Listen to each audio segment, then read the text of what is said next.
do we?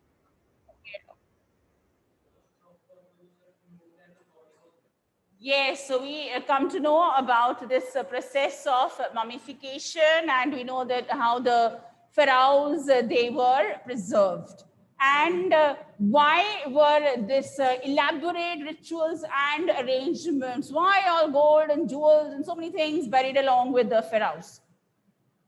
Why was it done? Not only respect, why there was this very common belief among the Egyptians that there is life after death. Okay, right. So they wanted that their king should be there in peace or in comfort in the next life also. There should no problem for him. Okay, so we lived a lavish life now, and so it is preparation for the next life. Okay, right. So what did the archaeologist Howard Carter do? What did he do? What did Howard Carter do? What did he do? Yes, he found the body of King Tut. What did he do? To save it from the common people and to save it from people who were coming to hunt for gold over there. He kept it out in the sun for a long time and he tried to remove it from its coffin. What about the coffin of King Tut? What was there so special about it? It was made of gold, right? Yes. And of course, there were 3 layers there of the coffin. And so the first layer, as it was opened, they found the shroud and with all the petals and the flowers. And of course, they could see that iconic mask and all that was there on the coffin. Now, what did Howard Carter do? What we had done yesterday was that he took out the mummy from the coffin and kept it under the sun. He thought that the raisins or the herbs and the oils and rituals which had been done and they had been applied to the body, they might melt under the scorching heat. But nothing happened. Okay, so they were not able to move it even an inch. But what had to be done? They had to use a lot of force and it was taken out and it was removed. As a result, damage was done to the body. Okay, this we had read yesterday. Yes. What was the weather like on the day the mummy was taken out of its coffin? Why was it so ominous? What kind of a sign was the weather giving? The wind started blowing, the dust clouds started blowing. So it was giving that sign as if nature is also angry. And the people were scared that what might come true? The curse might come true. So they're afraid of that happening and they didn't want that to happen. And yes, so there is curiosity also, there is fear also. They want to see their king also, but they are afraid also. So mixed feelings over there. So we had read till here. Yes, so can we continue? Yeah, yes, ma'am, we can continue. Because we're not going to say anything. You can ask us as many questions as you want. So you just please keep on reading. Yes, ma'am. So what was found here? When King Tut's body was there, put through the CT scanner in 1968, after many years of its discovery. It was put through the, X-ray, or an X-ray was done. What was found? That the breastbone and some ribs were missing. We had read this part? No. So where were we? Which part? Where were we reading?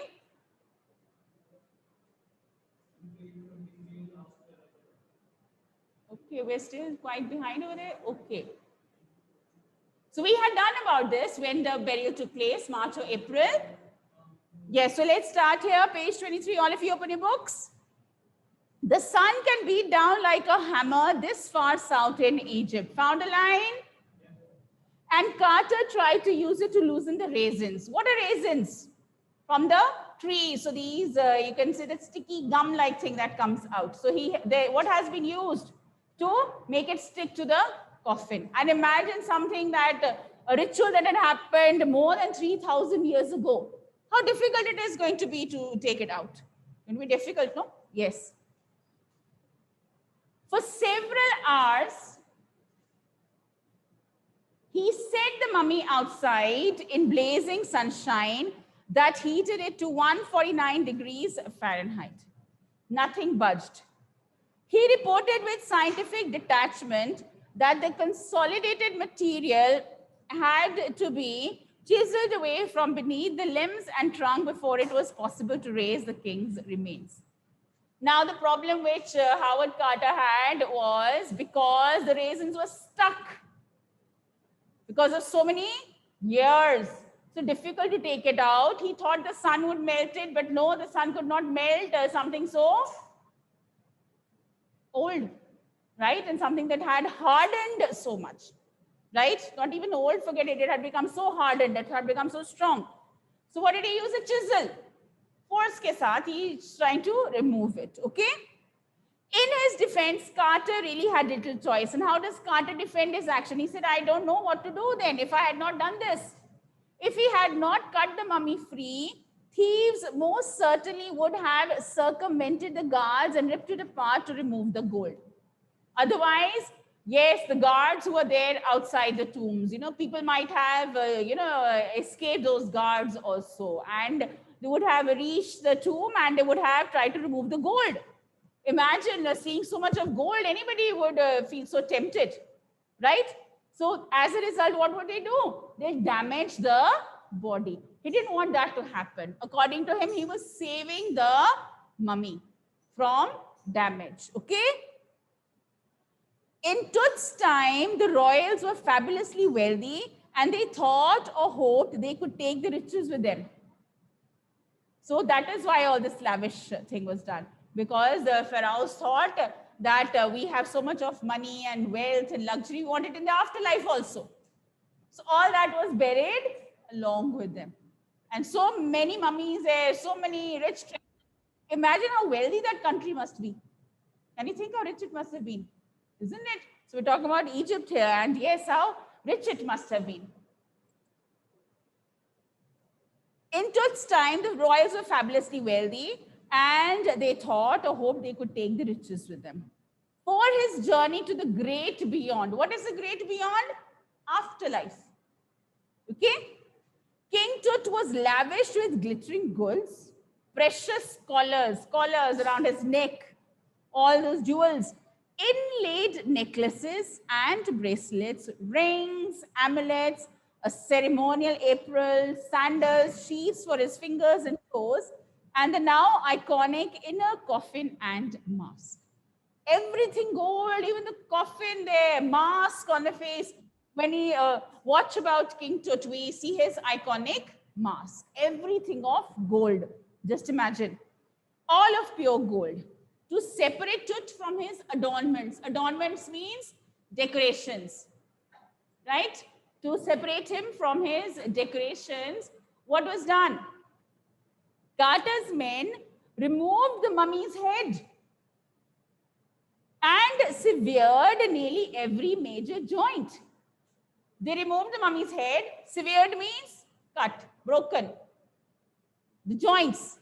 Why? Because do you think after so much of time, the body would still be soft or it would have become so hard and brittle? Hard and brittle. And something that is brittle, it breaks easily? Yes? So here what happened is that to remove the gold, yes, the body broke at the joints. So they had to remove the joints. And he says, I did not have any choice. He did not do it purposely. It was because he wanted to save the mummy from further damage. And ironically, maybe he's the one who did the most damage. Okay? Once they had finished, they reassembled the remains on a layer of sand in a wooden box with padding that concealed the damage. The bed where Tut now rests. So after that, they took out the mummy, they put all the padding back and they rearranged the mummy. Okay? Archaeology has changed substantially in the intervening decades. From when Howard Carter discovered the mummy to the X-ray to the CT scan. So much has changed. As we had discussed, archaeology, what does it use? the evidences, the fossils to recreate the past. But now so many new techniques have been added to make it more accurate. Yes. Focusing less on treasure and more on the fascinating details of life and intriguing mysteries of death. So people are not, or the scientists are not so much of concern about how much gold was found and how many jewels and all that riches and money. They are more interested in the details. How was life at that time? What were the beliefs? Right? So how could that be recreated? How could that be understood? It also uses sophisticated tools, including medical technology. In 1968, more than 40 years after Carter's discovery, an anatomy professor x-rayed the mummy and revealed a startling fact. Beneath the resin that cakes his chest, his breastbone and front ribs are missing. So now scientific techniques are also used to give more accuracy.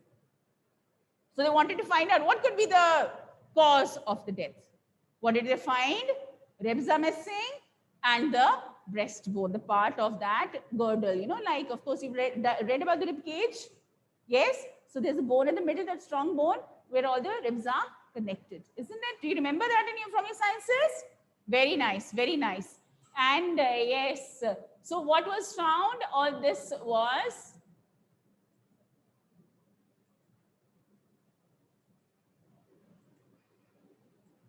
okay. Yes. Today, diagnostic imaging can be done with computed tomography. That time, what was done?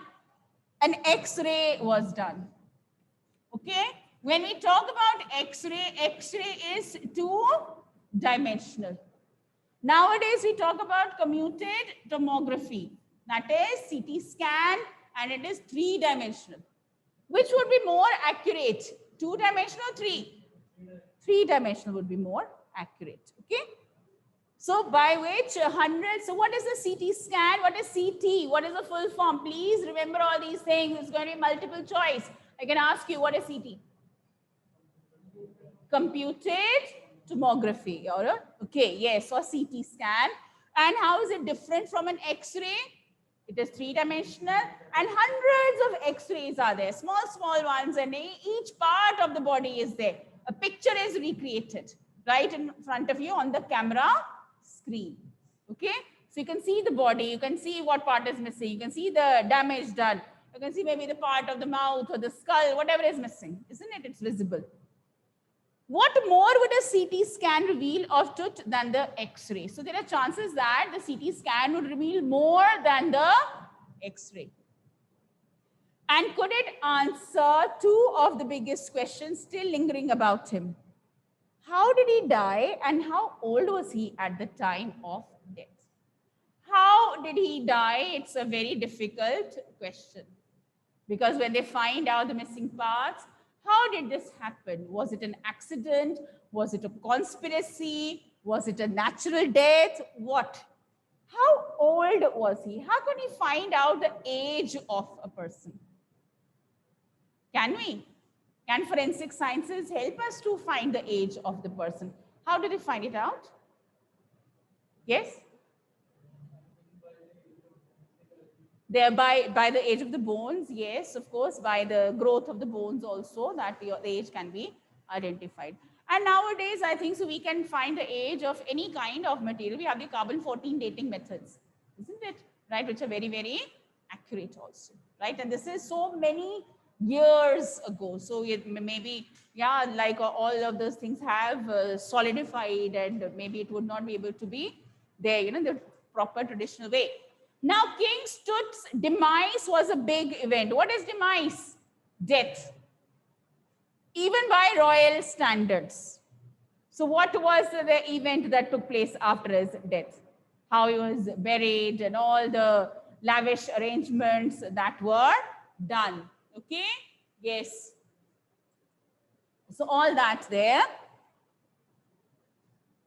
His was the last of his family's line. and his funeral was the death rattle of a dynasty. But the particulars of his passing away and its aftermath are unclear. I'm telling you. Now, demise is death. What happened after King Tut's death? The dynasty that he belonged to, the royal family that he belonged to, it came to an end. Death rattle. So announcing the end of it. Because there was no successor. Right? So it seemed that is why it is very, very important, because he belonged to one of the most powerful dynasties. So he became a pharaoh at a young age and he died at a young age. What could have been the reason of his death? That is what the world wants to know. That is what archaeologists want to know. Scientists are like looking for the reason, right? So yes, now here we are going to read a little bit about the history of King Tut. What was his, like you can say, dynasty like? Whom did he inherit his kingdom from? What were the situation at that time, right? So Amenhotep III, Tut's father or grandfather, was a powerful pharaoh. So he belonged to a very powerful dynasty who ruled for almost 4 decades at the height of the 18th dynasty's golden age. 18th dynasty, the dynasty which King Tut belonged to. Golden age. So every dynasty, every king, ruler has a golden age when they're very prosperous, when they're very powerful, right? His son, Amenhotep IV, succeeded him and initiated one of the strangest periods in the history of ancient Egypt.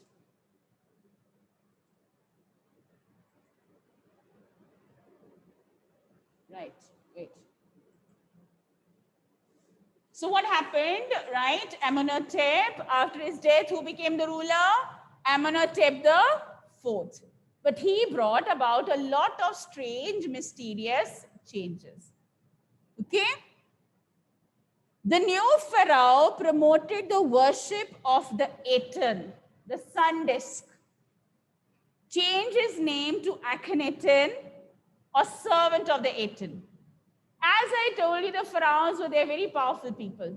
And the local people worshipped them. That is why we talk about the curse of the pharaoh, right? That is why there was afterlife also. They believed in, right? That these pharaohs would become a pharaoh only. They believed it like that only. And yes, here they had so much of what you can say aura or among the people. So he stopped that. He said, no, you're not worshipping that God or the descendant whom, the kings they would think of, right? So he changed that. He promoted the worship of Aten, the sun disk, not the God that was worshipped. He changed that. No one is going to worship that God. Now you're going to worship this one. Changed his name to Akhenaten, or servant of the Aten.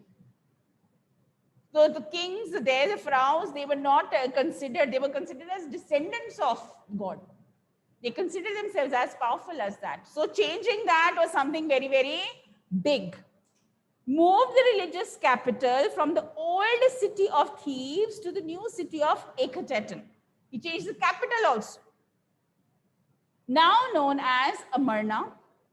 He further shocked the country by attacking Amun, a major god, smashing his images and closing his temples. That is unheard of, right? So very, very strange behavior. It seems as if he went crazy. Why did he do that? So many things. He changed his name, he changed the god, he damaged the temples, right? It must have been a horrific time, said Ray Johnson, director of the University of Chicago's Research Center in Luxor, the site of ancient Thebes. The family that had ruled for centuries was coming to an end. And then Akhenaten went a little wacky. Wacky? Crazy, mad, right? So what did he do? He changed so many things. You're not worshipping this god, you're worshipping that god. We're changing the capital, we're closing down the temples. Big change. After Akhenaten's death, a mysterious ruler named Smenkhare appeared briefly and exited with hardly a trace. And then a very young Tutankhaten took the throne. King Tut, as he is widely known today. So what was the situation when King Tut became the pharaoh? What was the situation? What has his predecessor done? Lots of damage? Yes? Lots of damage or not? He's changed so many things, right? So is Tutankhaten going to restore the things or not? He will. King Tut, as he is widely known today, the boy king. Why the boy king? Why the boy king? Because he became a king at a very young age. Very nice, very correct. Yes. So the boy king soon changed his name to Tutankhamun, living image of Amun, and oversaw a restoration of the old ways. He reigned for about 9 years and then died unexpectedly. So what is the mystery? He inherited a kingdom which was in a very confused state. He ruled for 9 years. He became a king at a young age and died at a very young age, right? So that is why so much of curiosity, so much of mystery. And with King Tut's death, what happened? The end of the dynasty, right? That is why even more curiosity. Was he killed? Was it some kind of conspiracy? What happened? Yes, unexpectedly, what happened? It could be a natural death also. Yeah. So regardless of his fame and the speculations about his fate, Tut is one mummy around many in Egypt. So even though there is so much of curiosity about King Tut, his is not the only one mummy. Do you think there's only one mummy in Egypt? There are so many. How many? No one knows. The Egyptian Mummy Project, which began an inventory in late 2003, has recorded almost 600 so far. So how many mummies have been recorded? 600. And it's still going on. That was in 2003, and now there might be many more, right? The next phase. Now what are they going to do? They found the mummies. What is the next phase? Scanning the mummies with a portable CT machine, donated by the National Geographic Society and Siemens, its manufacturer. King Tut is one of the first mummies to be scanned in death as in life, moving regally ahead of his countrymen. So more than 600 mummies have been found. Now what are the scientists and the historians, the archaeologists, what are they going to do? They're going to put them to the CT scanner. And which mummy went to the CT scanner the first? King Tut. So when we look at this line, King Tut is one of the first mummies to be scanned in death as in life, moving regally ahead of his countrymen. So in death also he is ahead of the others. In life also he was ahead of the others. How was he ahead of the others in life? Died at a young age and became the pharaoh also at a young age. And in death also, how is he ahead of others? Yes, the first to be scanned. Very good. Okay, right. So we stop here and we'll continue tomorrow.